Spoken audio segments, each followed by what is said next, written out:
नमस्कार श्रोताओं, आकाशवाणी के हाफलंग केंद्र में मैं पिनाकी आप सभी श्रोताओं का स्वागत करती हूँ। श्रोताओं, आप तो जानते ही हैं कि आज वीर संबोधन का शहीद दिवस है और ये दिन पूरे डिमा हसाओ जिले में मनाया जाता है। और आज इसी विषय पर बातचीत करने के लिए हमारे स्टूडियो में मौजूद है डॉक्टर रॉन कैम्प्राई जी, जो हफलॉन्ग गवर्नमेंट कॉलेज के बोटानी विषय के असिस्टेंट प्रोफेसर हैं और साथ ही हिल्स डिग्री कॉलेज के फाउंडर है। सर, आपका कीमती समय देकर हमारे स्टूडियो में आने के लिए बहुत बहुत धन्यवाद। हम आपका स्वागत करते हैं। Thank you. सर, हम सभी जानते हैं कि वीर संजय समूधन डिमा हसाओ जिले के एक भारतीय स्वतंत्र सेनानी थे, जिन्होंने असम में ब्रिटिश औपनिवेशिक सत्ता के खिलाफ लड़ाई लड़ी थी। आप उनके प्रारंभिक जीवन के विषय में क्या कहना चाहेंगे? देखिए, संजय समूधन जी, उनका जन्म हुआ था 16 मार्च 1815 लोंखर बस्ती माइबंग सब डिवीज़न के अंडर में पड़ता है। वहाँ पे एक गरीब फैमिली पे जन्म हुआ था जी। उसके जन्म होते ही समय से ही उनका थोड़ा सा दूसरों से थोड़ा अलग ऐसे बुजुर्ग आदमी लोग से सुनने मिला था। वो छोटा से ही शिवराई जो दिमासा में बोलता है जी, जो शिव का भक्त होते हैं, शिव ही को शिवराई बोलता है जी, उन्हीं को बोग था। वो कोई लोग बोलता है कि वो शिव जी को मेडिटेशन भी करता है, पूजा भी करता है। उसी समय पे एक गांव से एक गांव में जाते रहता है, इसीलिए वो लोंखर बस्ती से गोंजोंग के पास एक सुप्रा गांव बोल के था, उसमें उनका पिताजी लोगों का साथ वो आ गया। जी। आने का बाद में वो वहाँ में भी उनका जो कैरेक्टर है वो थोड़ा सा अलग है कि जैसे कि लोग का साथ में बहुत मिलता जुलता था और सबको वो उनका बात से वो इजीली जल्दी से प्रभाव में लाता था, लाके उन्हीं को वो जल्दी मैनेजमेंट करता था कि सभी लोग उनका बात सुनता है, उनका साथ में जो बोलता है उनका बात मानता था। मतलब सर, उनका बात बहुत प्रभावशाली था। हाँ, वो बहुत प्रभावशाली था जी। कि ऐसे कि उसी समय से छोटा से ही वो अलग था और वो छोटा से ही उनको देखने में और दूसरों से थोड़ा अलग दिखता है जी। जैसे कि उनका आँखी भी बड़ा बड़ा था और उनका जो वो बहुत हाइट आदमी था, उनका चेहरा भी बहुत सुंदर था, ऐसे सुनने मिला जी। और इतना शक्तिशाली है वो, बहुत बड़ा बड़ा पैर को भी वो बुक के जा सकता है और दौड़ सकता है, ऐसे बोल के भी सुनने मिला है। और वो बहुत दिमासा में उसी छोटा से ही थोड़ा प्रभाव दे के आया है कि कितना तो चीज़ मत करो, ये करो, सिर्फ आध्यात्मिक लाइन में भी जी। वो प्रभाव दिया है। यही है उनका जो छोटा सा जो उनका अर्ली लाइफ हिस्ट्री। जी सर, ये सब जान के बहुत अच्छा लगा। जैसे कि हम सभी जानते ही हैं कि वो एक स्वतंत्र सेनानी थे, तो इस विषय में हम आपसे थोड़ा सा जानना चाहेंगे। हाँ, ये पॉइंट बहुत अच्छा पॉइंट है। ये वो जो संबोधन जी जो है इतना लोग का प्रभाव देता है, उनका बात सभी लोग मानता है और इसीलिए वो ऐसा आदमी था कि बाहर का दुनिया से भी वो ठालमेल रहता है जी। वो बाहर का दुनिया जैसे कि देश में, जैसे कि विदेश में, आसाम का बाहर में जो क्या होता है।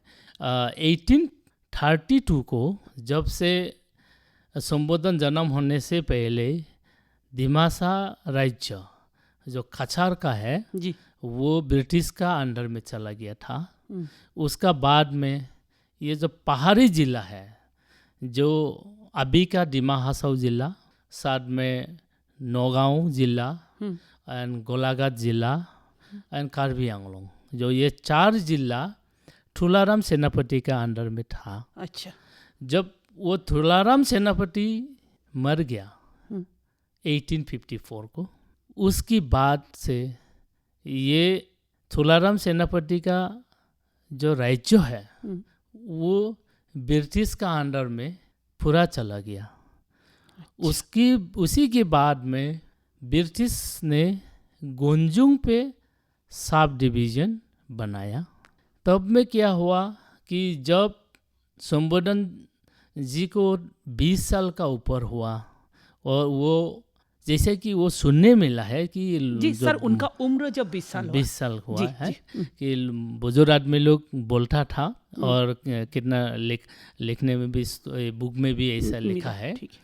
तब में वो शादी होने के बाद में भी वो बाहर का देश का साथ में तालमेल रख वो इन्फॉर्मेशन लेता था जी। हाँ, इसीलिए वो देख रहे कि ब्रिटिश वाला ने गांव वाला लोगों से कैसे करके टैक्स लेता है, बैंस का टैक्स लेता है, जूम खेती का टैक्स लेता है और उन लोगों गांव से गांव टैक्स लेता है। उसी को देख करके वो भी सोचा है, वो भी ऐसे ही उनका ऑर्गेनाइजिंग कैपेसिटी आगे से है जी। तो गांव वाला लोग उनका साथ वो विचार किया और गांव में गया, सभी का विचार सुनने के बाद में वो सभी लोगों मिल के ब्रिटिश वाला लोगों ने हम लोगों जो इतना गरीब आदमी लोग है तो उन्हीं लोगों कैसा चलेगा, वही बात लेके वो डिस्ट्रिक्ट में दिमा हासाओ डिस्ट्रिक्ट में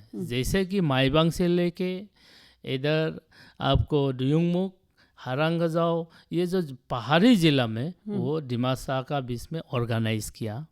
ऑर्गेनाइज करा के बोला है कि अगर हम यहाँ पे अपनी जगह पे अपना काम से सभी को दूसरों को टैक्स देना है और तो हम लोगों कैसे चलेगा।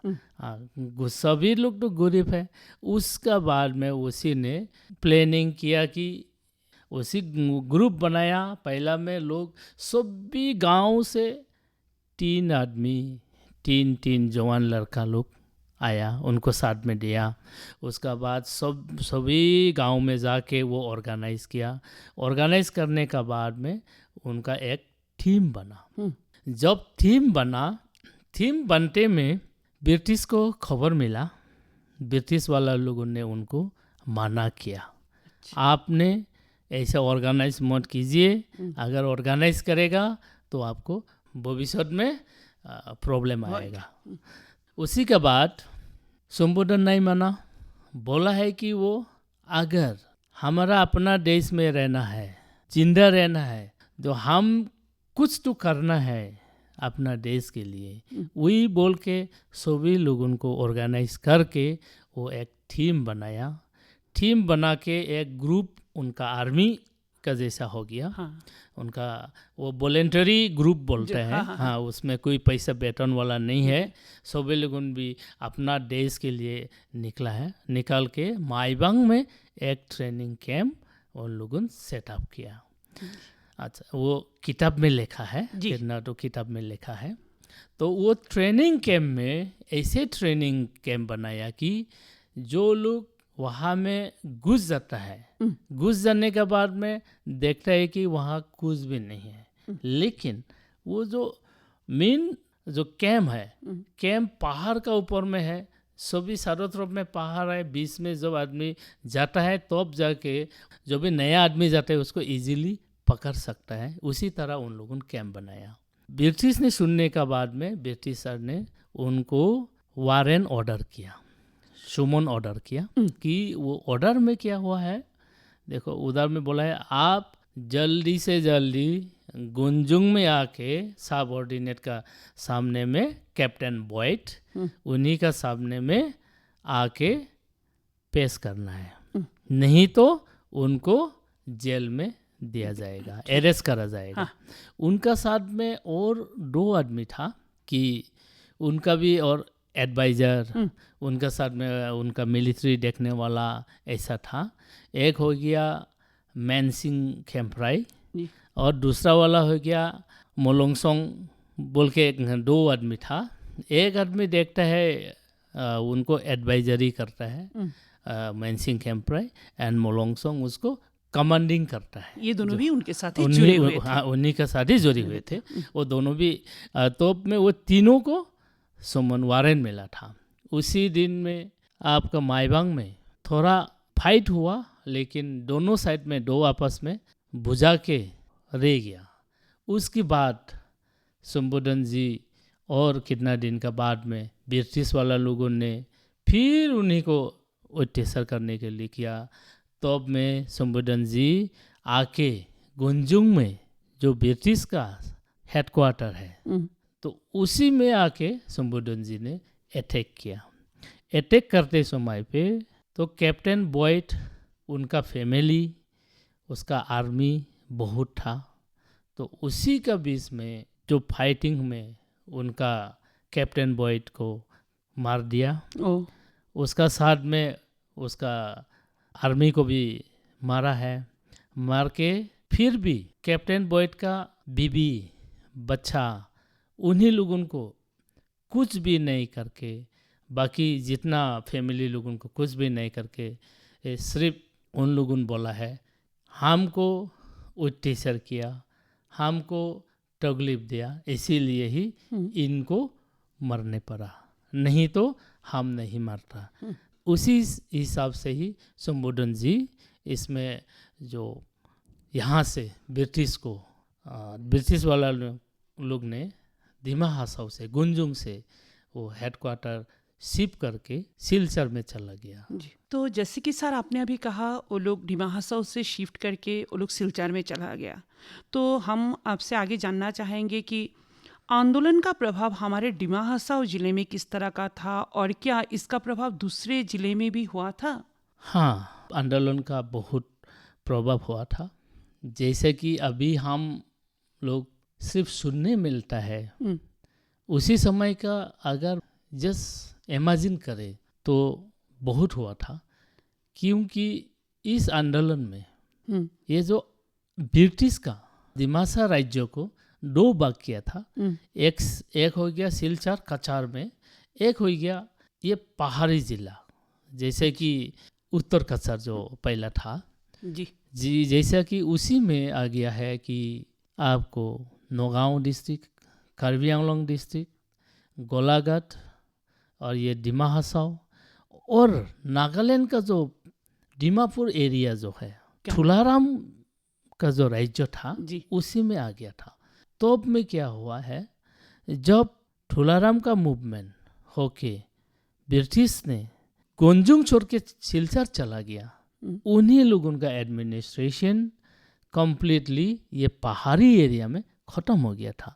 तो उसी हिसाब से जो डिमासा लोग और बाकी जितना जनजाति लोग हैं वो लोग जितना उसी एरिया में फ्रीली आज़ादी जैसा रहने सका। सर इस बीच में मैं एक बात पूछना चाहती हूँ कि ब्रिटिश सेना को वीर समूधन ने बहुत ही आसानी से हरा दिया था, आपका बातों से ऐसा ही लगा, तो इसका मुख्य कारण क्या है?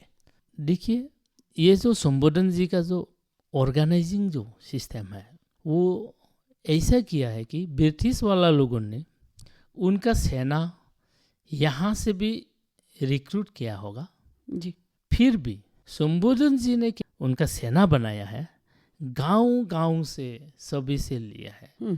तो गांव वाला लोग ने भी जो जिसमें दिमासा भी होगा और बाकी जनजाति का भी होगा जी। तो जनजाति वाला लोगों सब अपना आपस में कभी झगड़ा नहीं होता है। तो इसीलिए शंभुदन जी ने ऐसे पॉलिसी बना के जो उनका आर्मी बनाया है, उसी हिसाब से ब्रिटिश वाला लोगों ने बाकी जनजाति भी जो है उन्हीं लोगों को सपोर्ट नहीं मिला। जो ये सपोर्ट जो उनको बिना सपोर्ट से ब्रिटिश वाला लोगों ने शंभुदन जी का जो ऑर्गेनाइजिंग आर्मी जो अरेंजमेंट है उसी को जीत नहीं पाया। इसीलिए शंभुदन जी ब्रिटिश को बहुत आसानी से ये पहाड़ी जिला से जीत के यहाँ से प्लेन्स में भेज दिया था। आपने जैसे अभी कहा कि डिमा हासाओ जिले से ब्रिटिश का जो शासन था वो काछार एरिया में चला गया, तो काछार एरिया में उनका आंदोलन का प्रभाव कैसा था सर? हाँ, ये डिस्कस करने का बहुत क्या इम्पोर्टेंट पॉइंट है। उनका जो शंभुदन जी का जो आंदोलन था वो काछार में भी प्रभाव था, लेकिन वहाँ का जो डेमोग्राफी बोलते हैं, जी। हम इंग्लिश से जो डेमोग्राफी बोलते हैं, वहाँ में पहाड़ नहीं था। नहीं, वो तो प्लेन्स हाँ, एरिया है। प्लेन्स एरिया है। और एक प्लेन से और दूसरा प्लेन्स में थोड़ा सा अलग है। तो क्या हुआ है, शंभुदन जी जैसे कि वो शिव भक्त था, वो वहाँ पे वो शिव मंदिर को ज़्यादा वो सेंटर बनाया। अच्छा।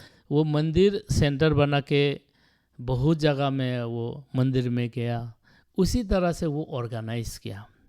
तो उसमें क्या है, यहाँ जो पहाड़ एरिया में सभी लोग जनजाति है और सब लोग उनका जो कम्युनिटी से, सब जनजाति से उनका आर्मी में है। तो लेकिन जो प्लेन्स एरिया में वो नहीं था। तो इसीलिए उनका जो मूवमेंट का जो सीक्रेसी है, वो सीक्रेसी वहाँ रुक नहीं पाया। और उसका साथ में ब्रिटिश वाला लोगों का जो इंटेलिजेंस है, वो इंटेलिजेंस बहुत स्ट्रॉन्ग था। जब शंभुदन जी कछार में ऑर्गेनाइज किया, तब में वो घर पे नहीं रहता है। तो नहीं रहते समय में क्या हुआ, उनका बीवी का साथ में गाँव का लड़की आके सोता है। जी। तो क्या होता है, जो रात को तो कोई आके तो साथ में सोने पड़ेगा, नहीं तो उनका बीवी दूसरा का घर में जाके सोता है। ऐसा था। तब में क्या हुआ है, वो ब्रिटिश का जो इंटेलिजेंस है, वो जो लड़की उनका घर में आके सोता है, उन्हीं को उन लोगों ने टारगेट किया। जी। उन्हीं को टारगेट करके उसी का जगह में वो लोगों ने अपना इंटेलिजेंस को डाला। अच्छा। तो क्या हुआ है, जिस दिन शंभुदन जी जाके घर पे जाएगा, उसी दिन पे जो ब्रिटिश का जो इंटेलिजेंस जो वोमेन है, जो सोने के लिए, वो भी दिमासा से ही है जी। वो लड़की को ब्रिटिश ने ऐसा किया है कि उनका जितना हथियार है सब सो गया। सोते समय में उनका जितना हथियार है, उनका दाव, उनका जितना घर में हथियार है, सब साइड कर दिया। साइड करके उसी में वो लोगों शंभुदन जी को जिंदा पकड़ने के लिए कोशिश किया। तो रात को जब वो उठा, उठ के जब वो उठ के तो 3 बजे 2 बजे को निकल जाता है बोल के हम लोग उनको बुजुर्ग आदमी लोग बोलता था। तो जब उठ के देखा तो सुना है आवाज़ कुछ। तो में क्या हुआ है, वो सोचा ये तो अलग सा आवाज़ है। वो दाव डूंढा, उसका हथियार कुछ भी नहीं है। लास्ट मोमेंट में वो एक पुराना वाला दाव उसका किचन से निकल मिला, उसी को लेके वो भागा। भागते समय में वो एरालिंग बोल के एक जगह है, वो उसमें तो बहुत जंगल है बोल के वो किताब में लिखा है। उसमें जाके वो उतना जोर से भाग नहीं पाया। तो लास्ट में उनको ब्रिटिश का आर्मी का कुकरी बोल के एक हथियार है। अच्छा। हाँ, उसी से उनका पैर में लगा। वो शॉट उसे जो उनका जख्म होने का वजह से उनका ब्लड जो निकलते उसी को जाके लास्ट में ब्रिटिश वाला ने पकड़ पाया। इसीलिए वही उसका प्रभाव वहाँ में उतना जोरदार नहीं हुआ उसका मूवमेंट। जी, प्लेन्स एरिया में और थोड़ा सा जल्दी हो गया उनका जो मूवमेंट है। हाँ सर, अभी हम आपसे जानना चाहेंगे कि दिमासा कम्युनिटी में वीर शंभुदन के आंदोलन का कैसा प्रभाव पड़ा था। देखिए, शंभुदन जी का जो आंदोलन जो है, ये दिमासा को बहुत प्रभाव पड़ा, क्योंकि शंभुदन जी का आंदोलन में जितना शंभुदन का आर्मी है, सब लोग सूल लंबा रखा है और कोई लोग दाढ़ी भी रखा है। साधु जैसे सब लोगों ने सूल लंबा रखा है। तो उसमें क्या हुआ, दिमासा का जो पूजा करता है, डाइया बोलता है, जौंठाई बोलता है, दिमासा का जो डाइखोस में जितना पुजारी लोग, जितना भी सूल लंबा मिला दिमासा में, लड़की छोड़ के लड़का लोग, उनको सभी को पकड़ के जेल में डाला ब्रिटिश ने और बहुत टॉर्चर किया। इसीलिए आज भी दिमासा को जो डाइखो है, जो दिमासा को जहाँ में पूजा स्थान जो होता है, वो जंगल में रह गया। और अभी भी शायद इसीलिए कि वो पूजा करने में औरत बच्चा नहीं जाता है, जो लोग बुजुर्ग आदमी लोग ही जाता है, क्योंकि उसी समय में ही कोई जाएगा पूजा करते समय में ब्रिटिश देख लेगा तो सभी को मारता है। तो इसीलिए डर से बॉय से आदमी लोग नहीं जाता है। वो बॉय अभी भी रह गया जी। हाँ, वो प्रथा जैसा चला है। हाँ वो चल प्रथा रहा है। जैसा हो गया। जी सर, वीर संघीय संबोधन के बारे में इतनी सारी जानकारी देने के लिए सर आपको बहुत बहुत धन्यवाद। अंत में सर हम आपसे ये जानना चाहेंगे कि आपकी इतने बिजी शेड्यूल में क्या सर आप रेडियो सुनते हैं? हाँ सुनते हैं, रेडियो सुनना ये बहुत एक मेरा हॉबी है। अच्छा। फिर भी पहला तो मैं घर पे भी सुनता था, जैसे कि खाना बनाने का समय पे, और कभी रिलैक्स टाइम पे भी थोड़ा सुनता था। और साथ में क्या है, मेरा एक इंटरेस्टिंग है, मेरा बीबी जब कपड़ा बनाता है तब मैं वो बहुत FM रेडियो सुनता था। अच्छा।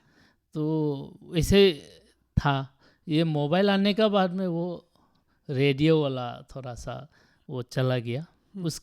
उसी के बीच में भी फिलहाल क्या करता है आजकल, क्या होता है ऐसे टाइम तो नहीं मिलता है, फिर भी जब गाड़ी चलाता है तब मैं FM तो ज़रूर होता है, और जब गाड़ी चलाने में अकेला होता है तो FM ही दोस्त है जी। गाना ही साथी है। गाना ही साथी है। हाँ। तो सर आप आज इस कार्यक्रम के दौरान कौन सा गीत सुनना पसंद करेंगे? देखिए, ये इतना अच्छा और शुभ दिन के लिए मेरा एक अच्छा फेवरेट और मेरा ये इवेंट का साथ में रिलेवेंट वाला एक गान है जी। वो गंगा यमुना फिल्म का एक गान है जी। वो हेमंत कुमार जी ने गाया हुआ, जो इन सब की डगर पे। ठीक है, वो गाना को आप सुनाने से बहुत अच्छा ठीक है सर, हम सुनवा रहे हैं आपके पसंद के ये गीत। तो श्रोताओं, अभी आप सुन रहे थे डॉक्टर रॉन कैम्प्राइस से संघीय संबोधन के बारे में बहुत सारे अच्छी बातें। सर फिर से आपको एक बार धन्यवाद करते हैं।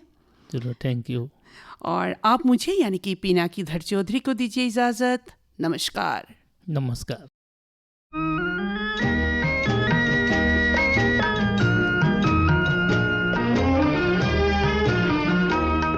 इंसाफ की डगर पे बच्चों दिखाओ चल के, ये देश है तुम्हारा, नेता तुम ही हो कल के। इंसाफ की डगर पे बच्चों दिखाओ चल के, ये देश है तुम्हारा, नेता तुम ही हो कल के।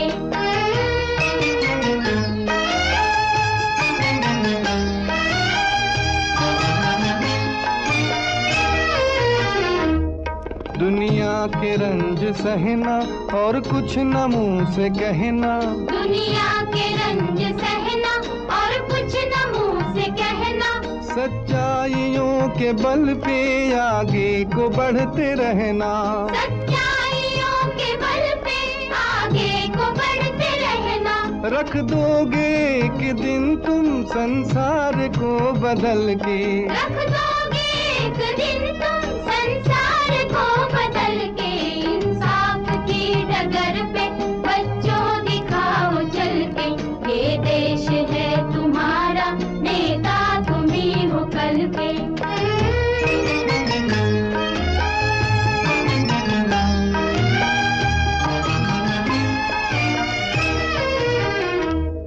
अपने हो या पराए सबके लिए हो न्याय, अपने हो या पराए सबके लिए हो न्याय। देखो कदम तुम्हारा हरगिज न डगमगाए, देखो कदम तुम्हारा हरगिज न डगमगाए। रास्ते बड़े कठिन हैं चलना संभल संभल के, रास्ते बड़े कठिन हैं चलना संभल संभल के। इंसाफ की डगर पे बच्चों दिखाओ चल के, ये देश है तुम्हारा, नेता तुम ही हो कल के।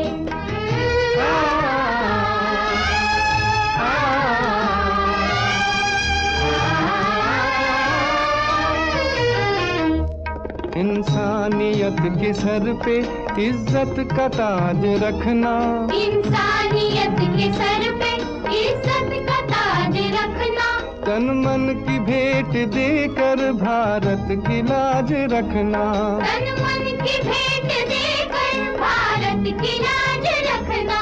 जीवन नया मिलेगा अंतिम चिता में जल के। जीवन नया मिलेगा अंतिम चिता में जल के। इंसाफ की डगर पे बच्चों दिखाओ चल के। ये देश है तुम्हारा, नेता तुम ही हो कल के। इंसाफ की डगर पे बच्चों दिखाओ चल के। ये देश है तुम्हारा,